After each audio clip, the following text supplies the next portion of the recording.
This is PCJ Radio International. It's 13 hours UTC. I'm Andy Phillips, and coming up on this week's Focus Asia Pacific, ranking the business model of people smuggling, questions over legal fairness in Burma, and new forms of sexual violence against women in India.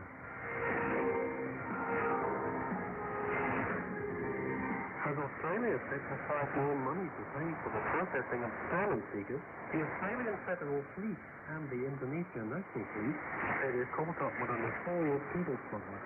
José Mahmoud Bas, also known as Hassan Billu, is an alleged people smuggler wanted in connection with an asylum seeker boat which sank last year, with an estimated 90 people on board. Australia's two biggest parliamentary groups are promising to solve the problem by smashing what they term the people smuggling business model. But the United Nations Office on Drugs and Crime believes that Australia won't be able to completely stop the boat.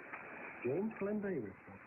Most asylum seekers pay people smugglers between $7,000 and $20,000 to get to Australia, and about $25,000 of around in the past year and a half. It's very big business. I mean, if you would calculate this by an average of $40,000, you come up with a amount. About $350 million, in fact. Sebastian Baumeister from the United Nations Office on Drugs and Crime says people smuggling in the region is a high-profit, low-risk business that's adapted easily to recent changes in government policy. I don't believe so that you can fully stop maritime boat arrivals coming from Indonesia to Australia. The challenge is to get the organizers, but the organizers are certainly in the countries of origin and transit. It's very difficult to get hold of them. He says the people smuggling business model will be very difficult to break, but it's a goal both sides of federal politics are committed to. If I were a politician in Australia, my main focus would be on managing expectations. Dr. Khaled Cotter from the Geneva Centre for Security Policy says people smuggling is a diverse business. A number of smugglers are part of organised crime networks. Others set up small family operations, while some are humanitarians who just want to get people to safety. And I think we have to recognise that irregular migration, and in your case social arrivals, will continue at some number. You might be able to manage the numbers, you might be able to reduce the numbers, but they will continue. And I think politicians need to be honest about how they look at it. The United Nations Office on Drugs and Crime says the resumption of offshore processing last August, the upcoming federal election, and impending withdrawal of troops from Afghanistan may have created a rush which has led to the recent huge increases in boat arrivals, but it's difficult to be sure. There's two topics on which so much is written without knowing anything. Professor Andreas Flernhardt from the Migrant Smuggling Working Group at the University of Queensland says government departments need to release much more information about what they're doing to disrupt people smugglers. We know a lot less about the problem than we did 10, 15 years ago. There's a lot of big headlines and snazzy slogans that politicians come up are not very helpful.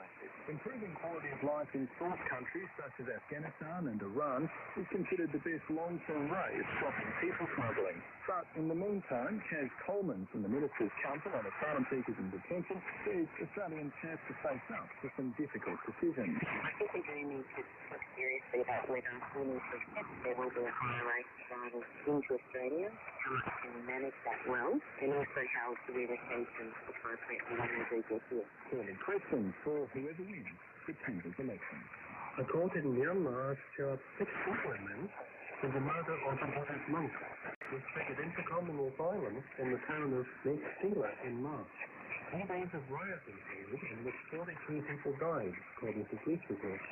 Human rights groups have criticized authorities for targeting only Muslims, although President Don Hussein this week issued a reassurance that the fundamental rights of Muslims would be upheld. Karen Snowden has more. The Official Commission's report into last year's deadly violence in the Rakhine State recommended the doubling of troop numbers to keep the two groups segregated. Tens of thousands of displaced Rohingyas are forced to endure squalid conditions in camps they're not allowed to leave. The NGO Human Rights Watch has criticised the report and claims the authorities were involved in ethnic cleansing in Rakhine. The group's Deputy Director for Asia, Phil Robertson, says the charging of only Muslims over the violence in March in Makala is another example of the unequal application of the law. Well, our primary concern is that all parties be held accountable, that persons in the Muslim communities and the Buddhist communities responsible for violence during these incidents are brought to justice, that all are equal before the law. Now, while there haven't been any charges against Buddhists up to this point, out of the 70 arrested over these particular incidents, some 40 of those were Buddhists. So 40 Buddhists have been arrested, 28 Muslims have been arrested. But what I'm saying is the authorities haven't necessarily turned a blind eye to the Buddhist side. No, we're not saying that either. I mean, we're saying this as a general aspirational thing, that there has to be a thorough investigation all the way through. We've seen this in Arakan State where impunity to abuse has definitely been present. In the 3 days of rioting in March following the killing of the Buddhist monk Youth Orbiter, 43 people died, 86 were injured, and more than 1,300 homes and other buildings destroyed. According to the UN, about 12,000 people, mostly Muslims, who make up 5% of the population, were displaced. Radical monks, complicit security forces, and government inaction have all been blamed for the rise in anti-Muslim violence that threatens to undermine the reform process in Myanmar. Former diplomat, security intelligence analyst, and a 40-year researcher on Myanmar issues, Dr. Andrew Self, says this sort of violence is not new. There's been anti-Muslim feeling for decades. It's been beneath the surface and it crops up occasionally to a greater or lesser extent. I see what is happening now as being just another one of those occasions where anti-Muslim feeling has peaked, usually triggered by a specific event, even quite a small event sometimes. And then once it takes off, it spreads very, very quickly until it dampens down again. Religious intolerance has always existed in Burma, not just against the Muslims, but also against Christians and others. Andrew Self is an adjunct research fellow at the Griffith Asia Institute and is a well-regarded author on Myanmar. He has some concerns about the role of the security forces. There has been, I think, a troubling degree of, if not complicity in some of these disturbances, lack of action against them by the armed forces and by the police, which suggests that either they are sympathetic to the anti-Muslim mob or perhaps they are simply not getting sufficient direction and guidance from Navy-Law to tackle them. Myanmar's handling of the communal violence will continue to arouse intense international scrutiny. The role of the monks in this strongly Buddhist majority country is also attracting attention. Andrew Self.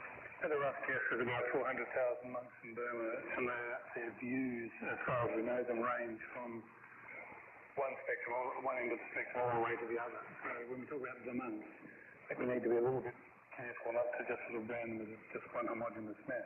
I think that after the armed forces, they are the only national institution, if you like, that spans the entire country with its own internal communications and structure. They therefore have the potential to play a very strong role, but it can be a destructive one, it can be a productive one. My guess is that most monks are fairly supportive of Aung San Suu Kyi and the democratisation movement, and are certainly very supportive of measures that will help the poorer people in the society. But beyond that, it's, well, unknown. A short Indian film called Stati is bringing awareness of the problem of violence against women in India.